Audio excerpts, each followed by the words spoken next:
كلمة الآن للدكتور فلاح الصواب فليتفضل.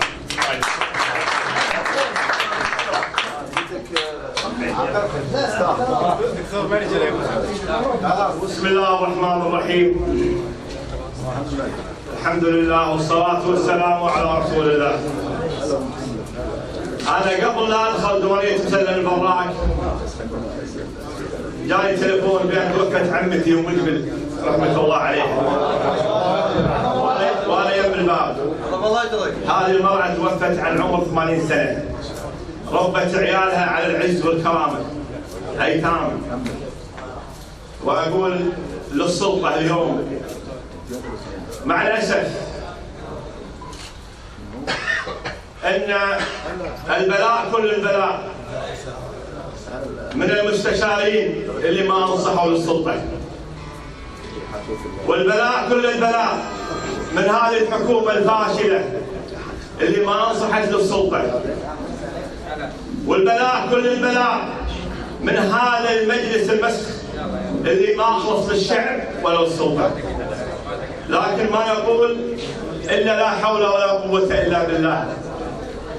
هل يعقل بأن الشباب المخلص الذي أخلص للبلد وكشف الفساد وضحى من أجل سلامة البلد ومؤسساته وأمواله أن يضرب ويشتم ويلقى بالسجن؟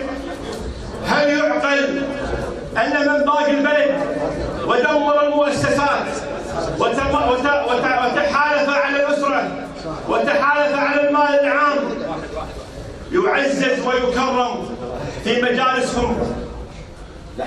لكن نقول إن الله مع الصابرين، إن الله مع الصابرين. ونقول بأن هذه البطانة الفاسدة ستنتهي بإذن الله. والكويت اليوم أمثلها مثل فريج. هذه قصة قديمة، لحقوا حرامي ولما جاء مثل مسلم البراك مسك الحرامي وجت السلطة قال الحرامي هذا هو الحرامي وأخذوه في قبو السجن. اليوم انقلبت الموازين. وأقول حق وزير الداخلية نعم، يوم مسيرة كرامة وطن رقم 8 احنا كنا يم المسجد وصلينا بفضل الله سبحانه وتعالى، لكن دعينا للكويت ودعينا للشعب الكويتي ودعينا للأسرة، وأنت من اعتديت علينا وأزدامك، ضربت المصلحين وضربت أبناء الوطن المخلصين وطبطبت على الفاسدين ولم تستطيع أن تلاحقهم ولا تستطيع أن تلاحقهم. لكن يا محمد الخالد اتق الله في الكويت واهل الكويت، اتق الله في الكويت واهل الكويت. الكراسي لا تدوم. واقول كذلك بان من يحرض على جمعيه الاصلاح ويحرض على ابناء الشعب الكويتي من سياسيين واعلاميين بسحب الجناسي، نقول الرزق على الله سبحانه وتعالى. واهل الكويت جميعا يعلمون ويعرفون بأن جمعية الإصلاح الاجتماعي وأخواتها من الجمعيات لها تاريخ أبيض والأرزاق بيد الله سبحانه وتعالى، وإذا أراد الله سبحانه وتعالى أن تستمر فتستمر. ومن خطط وحرض على سحب ناسيهم كذلك أرزاقكم على الله.